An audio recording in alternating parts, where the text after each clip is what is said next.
Selamat malam kebanggaan Bude Yanti yang hobinya berkayang di meja. Sekarang kita kembali diperlihatkan dengan sesosok yang pada saat ini muncul yang tampak seperti roh hantu. Sosok tersebut memerintahkan semua orang yang bersujud untuk memberikan persembahan. Namun setelah dirinya menyerap beberapa jiwa, sosoknya pada saat ini terlihat menunjukkan ketidaksenangan. Sosok itu pada akhirnya seketika kembali berkata apakah mereka telah mempersembahkan korban yang cukup. Sosok ini seketika perlahan menoleh dan matanya tiba-tiba menatap ke arah kabut tebal tempat Xiao Yan berada. Xiao Yan menatap ke arah sosok tersebut dan Xiao Yan berpikir bahwa sepertinya klan pemangsa jiwa ini mungkin tidak berbeda dengan istana surgawi. Kekuatan mereka berasal dari pemakan jiwa dan mereka sendiri tidak memiliki jiwa, tetapi meskipun begitu mereka sendiri terdiri dari jiwa-jiwa yang tidak terhitung jumlahnya. Sementara itu di sisi lain sesosok yang pada saat ini berlutut di kehampaan tiba-tiba mulai berbicara. Sosoknya berkata bahwa dirinya telah mengorbankan jiwa para dogat dalam batas waktu yang ditentukan. Sosok tersebut pun segera membalas bahwa hal tersebut tidak cukup. Jiwa yang telah mereka berikan ini jauh dari cukup. Mulai sekarang dirinya akan mengubah peraturan dengan mereka yang harus mengorbankan satu jiwa dalam 50 tahun. Setelah selesai berbicara, sosoknya pada saat ini kembali menoleh ke arah Xiao Yan berada. Menyadari hal tersebut, Wu Zhen pada saat ini hendak bergerak tetapi Xiao Yan segera berbicara terlebih dahulu. Xiao Yan menjelaskan bahwa mereka juga telah berkorban. Wu Zhen pada saat ini menatap ke arah Xiao Yan yang menundukkan kepalanya dengan keringat dingin yang muncul di dahinya. Wu Zhen pada saat ini benar-benar tercengang dengan apa yang dilakukan oleh Xiao Yan. Wu Zhen pada akhirnya melihat Xiao Yan yang pada saat ini mengedipkan matanya ke arah Wu Zhen. Barulah Wu Zhen menyadari dan Wu Zhen pada saat ini memiliki garis hitam di keningnya. Wu Zhen juga menganggukkan kepalanya dan berkata bahwa mereka juga telah berkorban. Sosok yang berada di seberang pada saat ini terlihat mengerutkan kening mendengar Xiao Yan dan Wu Zhen. Sosoknya segera berkata bahwa jika mereka telah berkorban, mengapa mereka berdua tidak memiliki racun pemakan jiwa di tubuh masing-masing? Mendengar hal ini Xiao Yan segera menjawab dengan sedikit ragu dengan berkata mungkin itu sudah kadaluarsa. Mendengar apa yang dikatakan oleh Xiao Yan, tiba-tiba aura jahat dari sosok tersebut mengeraung dan menghilangkan kabut tebal yang menyelimuti Xiao Yan. Wu Zhen pada saat ini kembali bersiap untuk melakukan pertempuran. Sementara itu di sisi lain sosok tersebut segera berkata bahwa dirinya akan mengampuni mereka kali ini. Namun meskipun begitu mereka harus mengambil 2 pil pemakan jiwa ini dan mereka harus mengorbankan jiwa mereka dalam waktu 50 tahun. Jika mereka tidak memiliki pengorbanan, 2 pil hitam segera dilempar ke arah Xiao Yan dan Wu Zhen dan keduanya segera mengambil pil tersebut. Xiao Yan seketika menyadari bahwa pil ini memancarkan aura yang gelap dan ekspresi jijik muncul di wajah Xiao Yan. Sesaat kemudian api membumbung di telapak tangan Xiao Yan dan pil pemakan jiwa ini langsung terbakar menjadi abu. Wu Zhen juga pada saat ini melakukan hal yang sama dan langsung menghancurkan pil yang berwarna hitam tersebut. Xiao Yan pada saat ini gerak berkata bahwa dirinya tidak bisa menelan makanan seperti ini. Adegan ini seketika menyebabkan sosok yang berada di seberang membekukan pandangannya. Sosoknya lanjut memancarkan aura pembunuh yang ganas ketika menatap ke arah Xiao Yan dan Wu Zhen di kejauhan. Sementara itu banyak sosok yang berlutut pada saat ini diam-diam mulai melarikan diri. Mereka tahu bahwa Xiao Yan dan Wu Zhen di samping bukanlah orang yang biasa. Oleh karena itu jika mereka tetap berada di sini akibat dari pertempuran ini benar-benar akan menjadi ancaman besar. Sementara itu di kejauhan sosok tersebut pada saat ini segera mengeluarkan raungan yang seolah-olah terdiri dari ratusan sosok. Sosoknya berteriak kepada Xiao Yan dan Wu Zhen ketika bertanya apakah mereka mencari kematian. Xiao Yan pada saat ini tidak mengatakan apapun sementara momentum yang kuat segera meledak dari tubuh Wu Zhen. Wu Zhen memancarkan aura membunuh yang kental di tubuhnya. Wu Zhen mengepalkan tinjunya dan bertanya apa yang telah dilakukan oleh klan pemakan jiwa. Wu Zhen pada saat ini benar-benar terlihat marah karena bagaimanapun sebelum Wu Zhen pergi Pulau Xuanlei ini dipenuhi dengan vitalitas. Wu Zhen berpikir bahwa pulau ini tidak akan bisa dihancurkan oleh siapapun dan Wu Zhen tidak menyangka bahwa pulau ini akan menjadi seperti ini. Sementara itu di sisi lain pada saat ini sosok tersebut juga tentu saja merasa marah dengan apa yang dilakukan Xiao Yan dan Wu Zhen. Di dalam kabut tebal bayangan hitam besar pada akhirnya seketika melintas dan kalajengking beracun setinggi ratusan meter mulai mendekat. Kalajengking ini segera mengeluarkan jepitnya yang beracun ke arah Wu Zhen dengan kekuatan yang begitu kuat. Wu Zhen pada saat ini tampaknya telah bersiap dengan pertempuran ini. Wu Zhen segera mengeluarkan cambuk emas dan mengayunkannya dengan keras. Tanpa adanya banyak penundaan, cambuk pada saat ini benar-benar menghantam dan menghancurkan kalajengking tersebut. Sosok roh hantu ini pun seketika melesat ke langit meninggalkan kalajengking yang telah hancur. Sosoknya lanjut memandang ke arah Wu Zhen dengan penuh ketertarikan. Sosoknya bergumam bahwa sudah lama sekali tidak ada makhluk keabadian di jurang maut. Kebetulan di antara ratusan jiwa miliknya dirinya belum memiliki jiwa tingkat keabadian. Mendengar hal tersebut Wu Zhen pada saat ini bergumam dengan nada sedikit meledek. Wu Zhen berkata bahwa dirinya hanya memiliki 100 jiwa di dalam tubuhnya. Jika saja Raja Jiwa yang muncul memiliki 1 juta jiwa mungkin barulah pada saat itu Wu Zhen akan bisa merasakan ketakutan. Menanggapi hal tersebut sosok yang memiliki julukan Raja Jiwa pada saat ini sedikit tersenyum sinis. Sosoknya lanjut berkata kepada Wu Zhen bahwa langkah pertama tingkat keabadian benar-benar begitu sombong. 100.000 jiwa miliknya saja benar-benar sudah lebih dari cukup untuk menghancurkannya.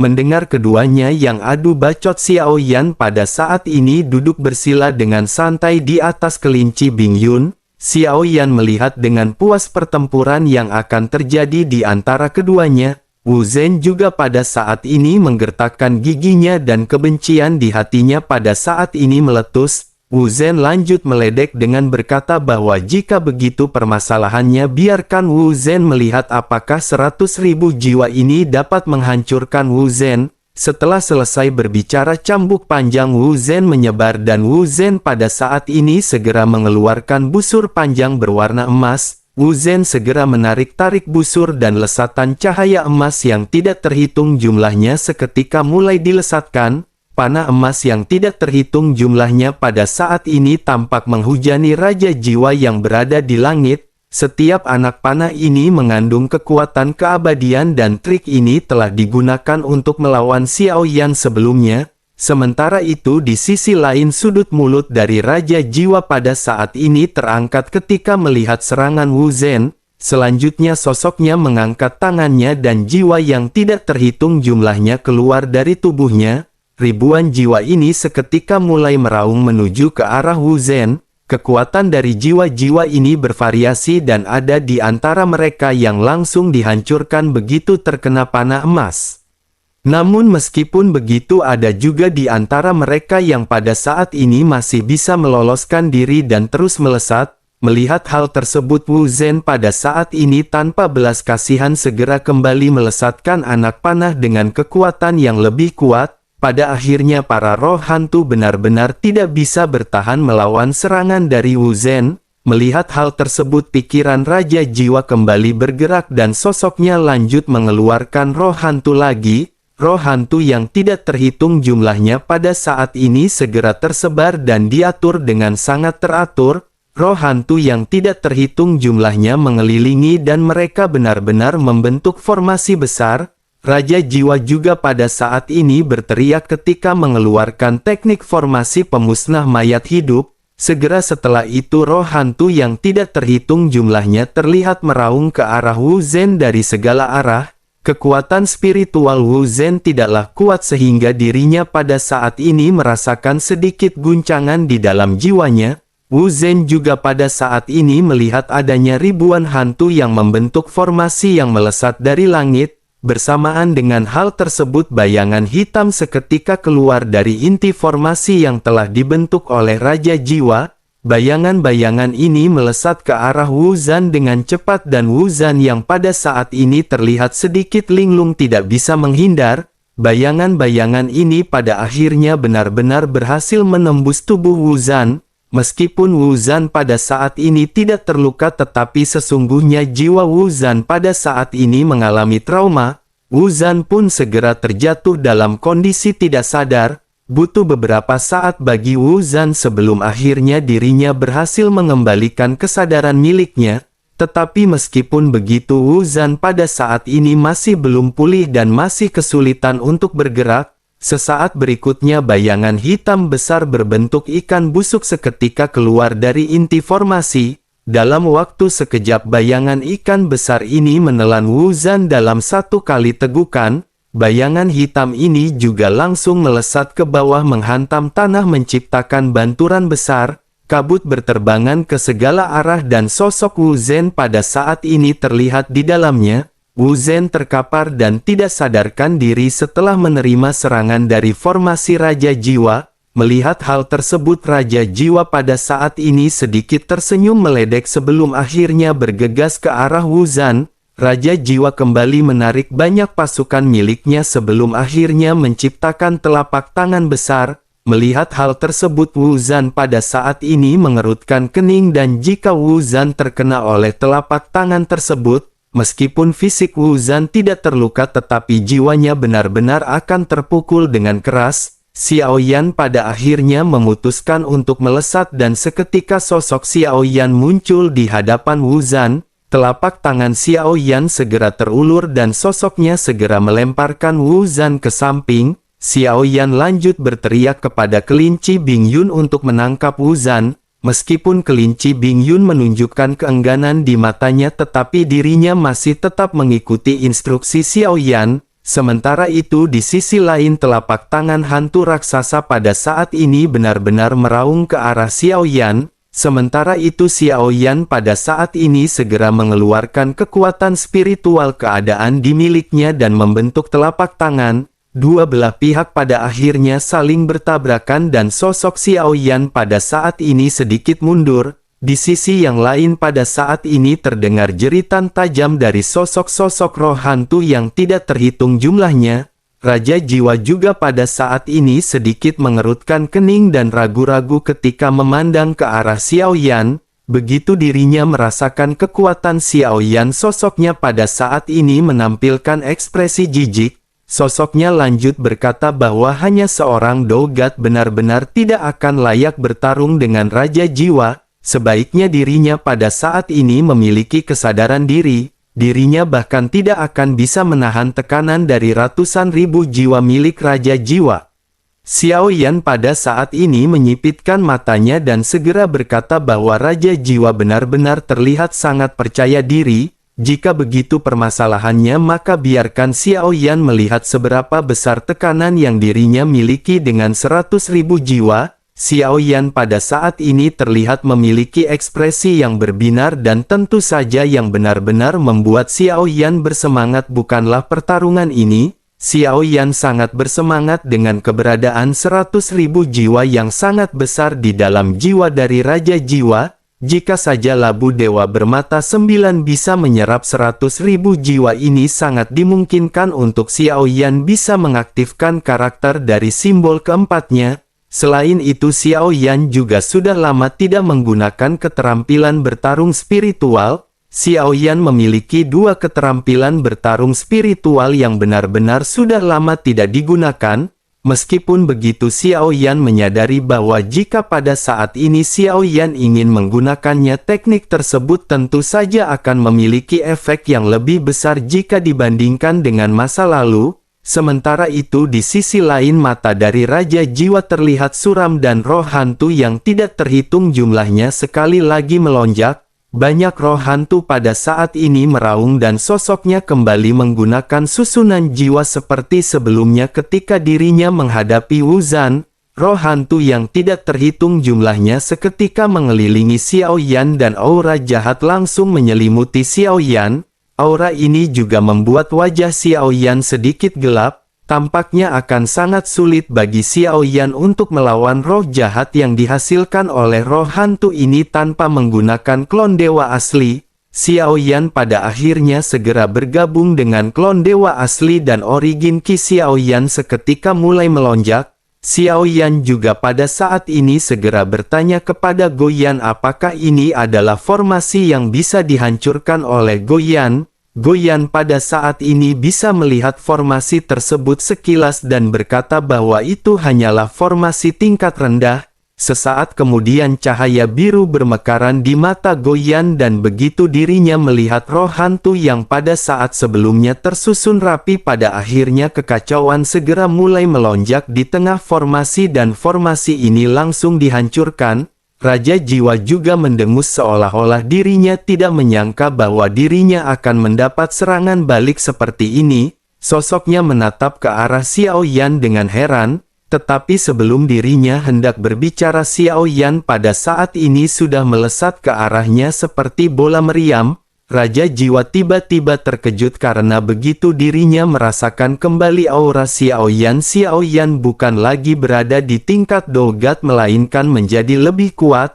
Roh hantu di belakang dari Raja Jiwa juga pada akhirnya kembali berkumpul sebelum akhirnya sosoknya mengembunkan telapak tangan. Sementara itu Xiao Yan berteriak keras ketika Xiao Yan mengeluarkan dua cakram penggiling. Kekuatan spiritual yang agung juga pada saat ini segera dicurahkan ke dalam dua cakram penggiling. Dalam waktu singkat dua cakram penggiling ini segera dilesatkan menuju ke arah Raja Jiwa. Mata Raja Jiwa menjadi gelap setelah dirinya merasakan kekuatan spiritual dari Xiao Yan. Sosoknya tanpa sadar bergumam mungkinkah ini adalah kekuatan spiritual keadaan di... Namun sesaat berikutnya sosoknya bergumam bahwa ini menjadi semakin menarik. Jika dirinya bisa mendapatkan milik Xiao Yan maka dirinya akan bisa memadatkan jiwa emas kelima. Xiao Yan seketika mengerutkan kening dan Xiao Yan merasa kembali sedikit bersemangat. Meskipun Xiao Yan tidak tahu apakah hal tersebut akan bisa memiliki efek ajaib pada labu dewa bermata 9, tetapi tidak ada salahnya jika mereka mencobanya. Terlebih lagi menurut perkataan dari Raja Dewa sepertinya jiwa emas ini memiliki kekuatan yang lebih kuat. Xiao Yan pada akhirnya bertanya mungkinkah pada saat ini Raja Jiwa memiliki 4 jiwa emas. Raja Jiwa tidak menanggapi perkataan Xiao Yan dan pada saat ini sosoknya mendengus dingin. Sosoknya kembali memancarkan roh jahat yang begitu yin. Kekuatan yang dingin pada saat ini seketika dilesatkan menuju ke arah klon dewa asli. Melihat serangan ini Xiao Yan pun segera menggunakan cakram penggiling jiwa untuk berhadapan dengan serangan Raja Jiwa. Benturan keras pada saat ini segera terjadi tetapi pada saat ini lesatan dari Raja Jiwa terus melesat. Xiao Yan pada akhirnya segera mengeluarkan teknik lainnya yakni teknik Cold Sky. Energi yin atau dingin yang lebih kuat daripada Raja Jiwa pada saat ini seketika melonjak di sekitar. Bahkan begitu Xiao Yan mengeluarkan teknik ini salju terlihat turun di antara mereka. Wajah dari Raja Jiwa terlihat muram dan sosoknya pada saat ini bisa melihat bahwa banyak roh hantu pada saat ini telah dibakukan oleh serangan Xiao Yan. Raja Jiwa pun seketika menggertakkan giginya dan sosoknya kembali berteriak dengan dingin ketika mengeluarkan jiwa emas pertama. Dalam sekejap mata sosok jiwa pada saat ini seketika keluar dari bayangan di belakang Raja Jiwa. Jiwa ini terlihat berbeda dengan jiwa-jiwa yang lainnya. Sosoknya juga memegang tombak emas dan meskipun terlihat seperti manusia tetapi masih belum bisa dipastikan apakah sosoknya manusia atau campuran dengan binatang.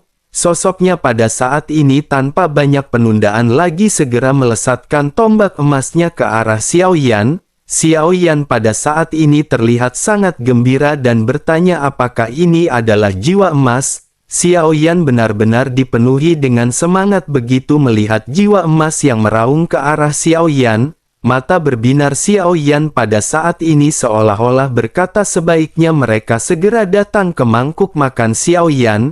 Namun meskipun begitu Xiao Yan juga menyadari bahwa jiwa ini berbeda dari jiwa yang biasanya. Kekuatan jiwa yang dimiliki oleh jiwa emas ini juga begitu kuat. Xiao Yan pada akhirnya segera menatap dengan sedikit serius ke arah tombak yang dilesatkan. Xiao Yan lanjut mengeluarkan pedang berat misterius dan Xiao Yan mengayunkannya ke arah serangan tombak. Dengan berkah kekuatan spiritual yang kuat Xiao Yan segera menuangkannya ke dalam pedang. Kedua belah pihak pada akhirnya saling bertabrakan dan tubuh dari jiwa emas ketika terguncang. Xiao Yan juga pada saat ini tampak sedikit terlempar mundur sebelum akhirnya menstabilkan tubuh. Xiao Yan lanjut mengangkat kepalanya dan Xiao Yan berkata bahwa serangannya cukup lumayan.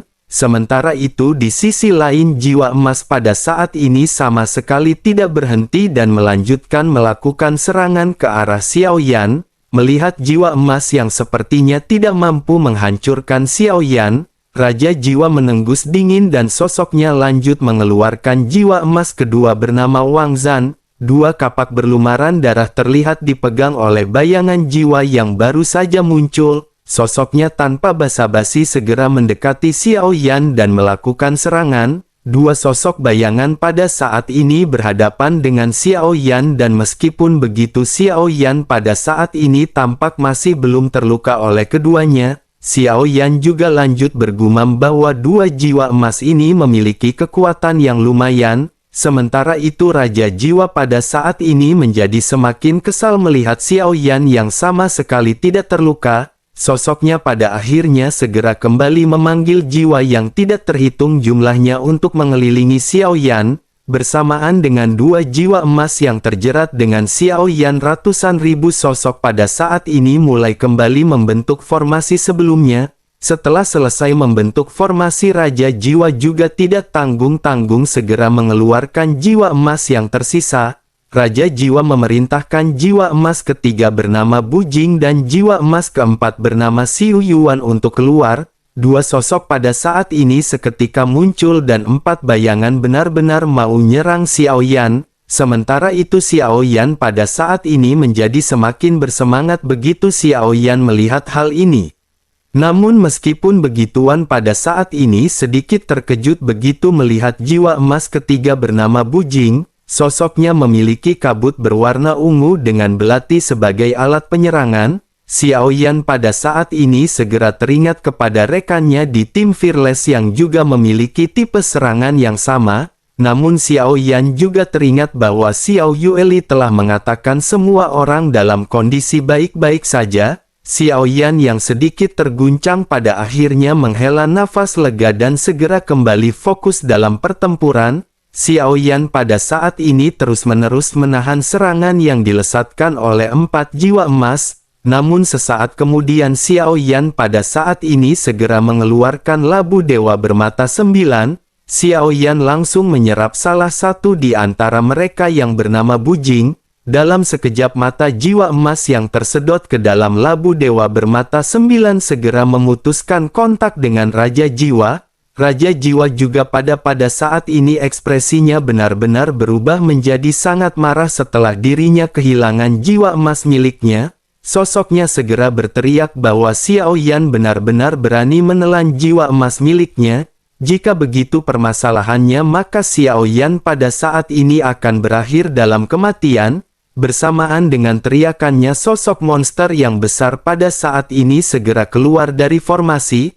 Monster ini tanpa banyak basa-basi segera mulai melakukan serangan ke arah Xiao Yan. Sementara itu Xiao Yan pada saat ini tidak terlalu memperhatikan kemunculan monster tersebut. Xiao Yan pada saat ini terfokus pada tiga jiwa emas yang ingin ditangkap oleh Xiao Yan. Pada saat ini Raja Jiwa juga menyadari maksud Xiao Yan dan segera menarik mundur tiga jiwa emas yang tersisa. Namun tentu saja dengan kecepatan Xiao Yan mereka semua pada saat ini benar-benar bisa disusul. Bayangan hitam yang baru saja muncul dari formasi juga pada saat ini terus-menerus mengejar Xiao Yan. Bersamaan dengan hal tersebut, Xiao Yan pada saat ini segera memerintahkan Goyan untuk bertindak. Goyan pun segera kembali melonjakkan cahaya biru di matanya mengakibatkan bara roh hantu yang tersusun rapi seketika buyar. Dalam sekejap mata formasi ini juga seketika hancur, begitu pula dengan bayangan hitam. Pada saat yang bersamaan pada saat ini Wu Zan di kejauhan juga telah kembali tersadar. Begitu dirinya membuka matanya, dirinya melihat adanya pertempuran dan sosoknya buru-buru berdiri. Namun sensasi kesemutan yang datang dari jiwa Wu Zan membuat Wu Zan segera mengatupkan giginya. Meski di permukaan Wu Zan tampak baik-baik saja, hanya Wu Zan yang tahu di dalam hatinya bahwa jiwanya telah mengalami banyak trauma kuat. Wu Zan benar-benar membutuhkan beberapa waktu untuk memulihkan hal tersebut. Mata Wu Zan pada saat ini sedikit menyipit dan dirinya hanya bisa menggertakkan giginya melihat Xiao Yan yang bertempur. Sementara itu di sisi lain Xiao Yan kembali memfokuskan dirinya kepada 3 jiwa emas yang berlari-larian. Xiao Yan pada saat ini berteriak sebaiknya mereka jangan berlari. Ada surga di dalam labu ini dan mereka pada saat ini sebaiknya menyerahkan diri. Melihat apa yang dilakukan oleh Xiao Yan, Raja Jiwa pada saat ini sepertinya tidak lagi memiliki cara untuk menghadapi Xiao Yan. Dirinya hanya bisa menarik semua jiwa emas sebelum akhirnya melarikan diri, namun tanpa diduga dalam waktu singkat Xiao Yan pada akhirnya benar-benar telah mendapatkan semua jiwa emas miliknya. Raja Jiwa pada saat ini benar-benar marah dan sosoknya seketika meraung ke arah langit. Bersamaan dengan hal tersebut bentuk tubuhnya pada saat ini membengkak di tengah badai yang mulai tercipta. Ratusan ribu jiwa juga pada saat ini segera memasuki tubuhnya dan sosoknya pada saat ini tampak ingin berubah ke wujud aslinya. Sementara itu Xiao Yan pada saat ini meledek ketika bertanya apakah memang berguna jika dirinya merubah bentuk tubuhnya. Raja Jiwa pada saat ini tidak menanggapi Xiao Yan dan tubuhnya pada saat ini benar-benar telah berubah menjadi monster berkaki 1000. Suara raungan yang melengking dengan keras pada saat ini juga terdengar ketika Raja Jiwa mengeluarkan teriakan. Melihat hal tersebut Xiao Yan pada saat ini tidak ingin lagi banyak basa-basi dan Xiao Yan memutuskan untuk melangkah maju. Xiao Yan pada saat ini segera mengeluarkan teknik 7 langkah mengejutkan. 4 langkah pada saat ini dikeluarkan oleh Xiao Yan sekaligus dan kekuatan yang menakjubkan mulai terbentuk. Kehampaan di atas kepala Xiao Yan pada saat ini robek menampilkan telapak kaki besar yang keluar. 4 bayangan besar pada saat ini turun satu demi satu dan melesat dengan ganas ke arah Raja Jiwa. Raja Jiwa juga pada saat ini kembali meraung melihat serangan yang dilesatkan oleh Xiao Yan. Pada saat yang sama bola cahaya hitam seketika mengembun di atas jiwa-jiwa yang meraung yang tidak terhitung jumlahnya. Sesaat kemudian seberkas cahaya hitam pun meledak mengarah ke arah bayangan kaki milik Xiao Yan. Xiao Yan sedikit mengerutkan kening melihat apa yang baru saja dilakukan oleh Raja Jiwa. Serangan lesatan cahaya ini sangat mirip dengan metode yang digunakan oleh roh hantu dari mansion surgawi. Ini adalah sinar nirwana yang pada saat sebelumnya digunakan untuk menghancurkan Xiao Yan. Xiao Yan pun mencubit dagunya dan tampak berpikir mungkinkah mereka berasal dari garis keturunan yang sama. Namun masih tidak diketahui yang manakah di antara mereka yang merupakan ras murni dari keduanya. Xiao Yan pada akhirnya menghela nafas dan menatap ke arah lesatan cahaya hitam yang bertemu dengan bayangan kaki Xiao Yan. Keduanya tiba-tiba meledak dengan suara yang keras yang memekakkan telinga. Selama pertempuran sengit di antara Xiao Yan dan Raja Jiwa banyak juga sosok yang keluar dari kabut tebal. Mereka menyaksikan pertempuran ini di kejauhan dan mata mereka tertuju pada Xiao Yan dengan tatapan ngeri. Mereka bertanya-tanya siapakah yang berani datang ke jurang maut untuk menyerang para Soul Eater atau pemakan jiwa. Alasan mengapa jurang maut ini menjadi area terlarang adalah karena ini adalah wilayah dari klan pemakan jiwa. Jadi bukankah sama saja dengan mencari kematian bagi seseorang yang mengambil tindakan di sarang orang lain seperti Babang Tambo Xiao Yan sang duta pertobrutan ini?